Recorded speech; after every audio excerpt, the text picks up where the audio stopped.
Welcome to the next video from Photomart. In this video we are going to show you how to clean and maintain the DNP DS620 printer. DNP 620 printer is one of the most popular printers in nowadays.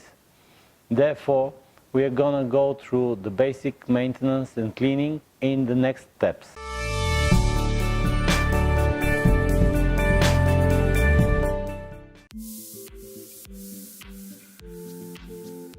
Before cleaning the printer, we are going to remove the ribbon, as well as the scrap box and the paper roll.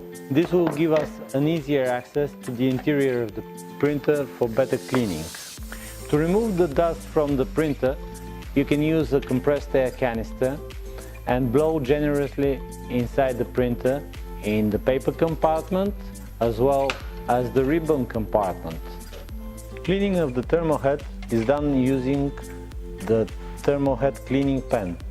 We are sliding it along the printing surface, and that would remove any dust and debris. To clean the platen roller, we are using ethyl alcohol dampened length-free cloth, and we are wiping gently and continuously the platen roller until the whole surface is clean and smooth. This concludes the maintenance and service of your DNP DS620 printer. Thank you for watching. Please don't forget to subscribe to our YouTube channel, and for any related items you can check the description below. See you in the next video.